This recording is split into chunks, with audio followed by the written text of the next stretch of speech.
Okay, this is going to be my manifesto video because I think there's so much merit to just hearing someone's emotion in their voice, their facial expressions, rather than just some boring piece of paper. So I decided to do a video.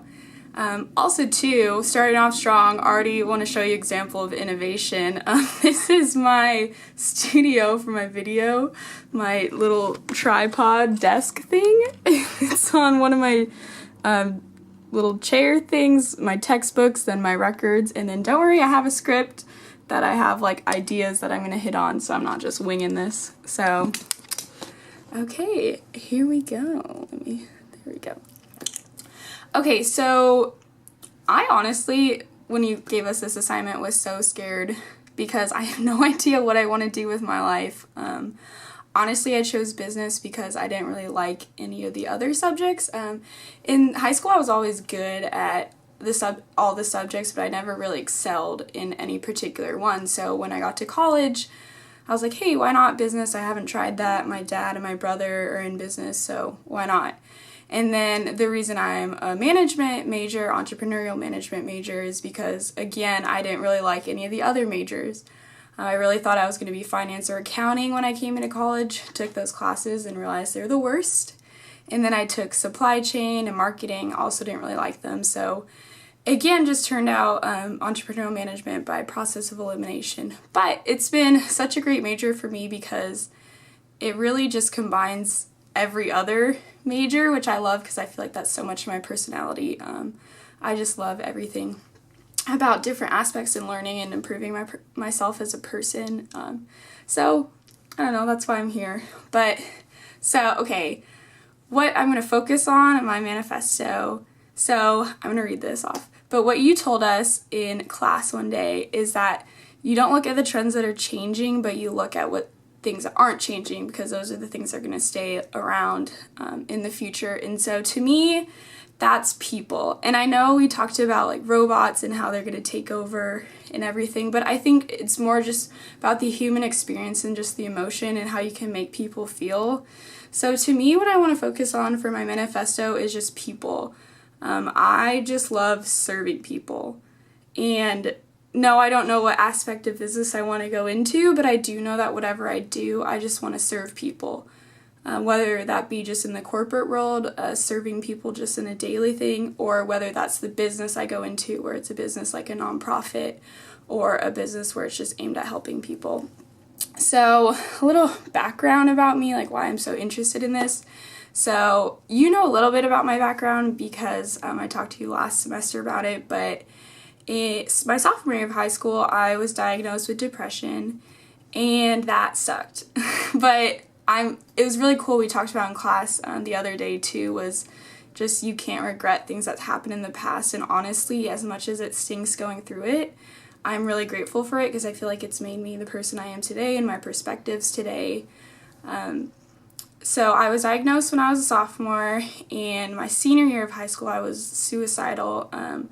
I honestly should have been put in a mental hospital. I was driving to school one day and all I could think about was driving my car off the cliff by our school. And it was just a really bad time. And I'm still dealing with it today. I'm a lot better now. I honestly think a lot of that is because of my faith. I got that like sophomore year in college, and there's a correlation of where I've been better with my depression compared to when I came in with my faith. So that's been something really awesome.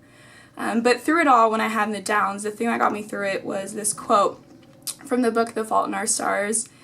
It says, I owed a debt to everybody who didn't get to be a person anymore. And that is one of my favorite quotes that keeps me just going every day because there's people with illnesses, with long-term illnesses who die. There's people who die in car crashes. There's soldiers who die in war. And they didn't get a choice whether they wanted to continue living, but I do.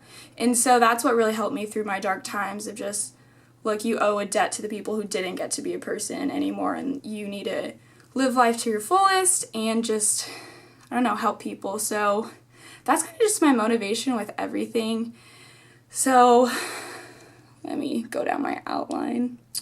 So also in class you said that the TCU definition of entrepreneurship is leveraging opportunities without regard to resource control. So I think leveraging an opportunity, I think a huge opportunity in society today is just, it's such a me-centered society. Just people are all about their phones and how they look and are perceived on social media. And I think there's just such an opportunity to go away from me and more towards them and just serving people. And I think that it can be something simple, just, it doesn't take a lot in the workforce to just write a simple like thank you note or say you're so awesome, I appreciate all your hard work to a coworker.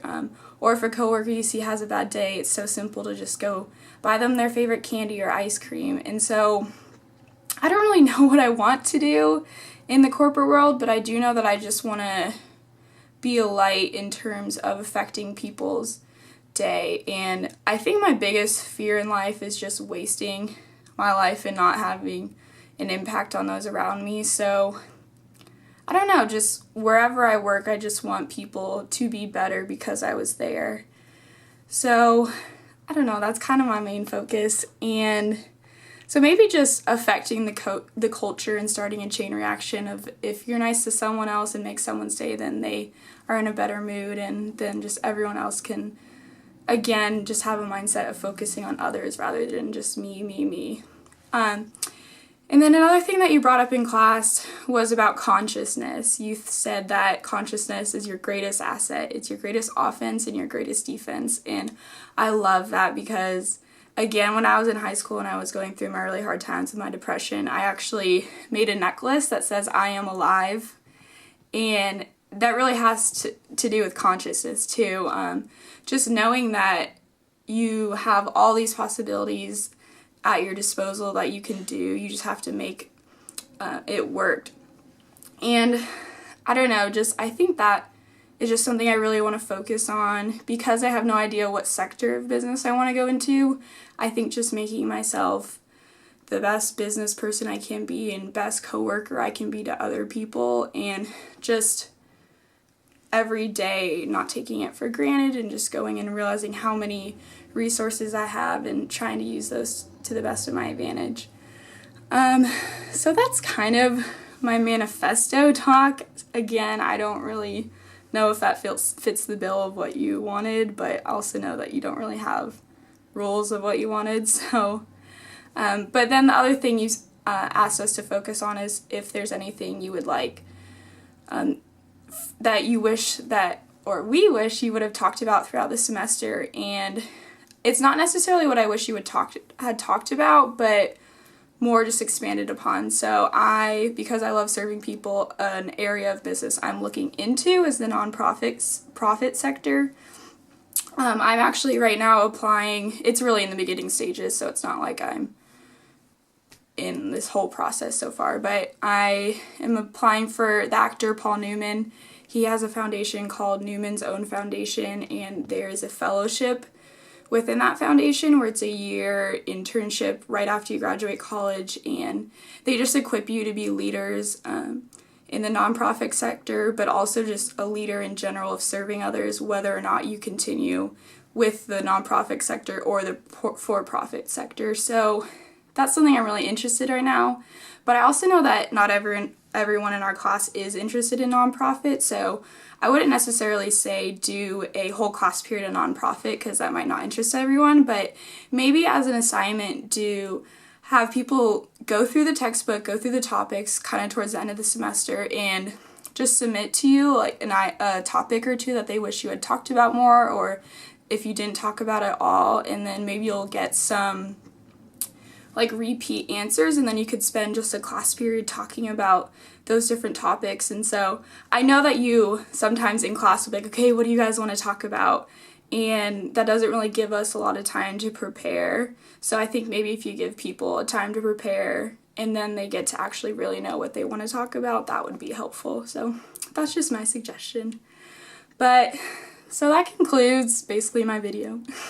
I want to thank you again for being such an amazing professor. I'm really, really going to miss having your classes, but I know that I will pop in to your office hours or classes, I don't know, whenever. But I just hope you have a great next semester, and I do too. I don't know how to close this out, but I know. Thank you again, Professor Sherrod, and I will be seeing you soon. I know. Bye.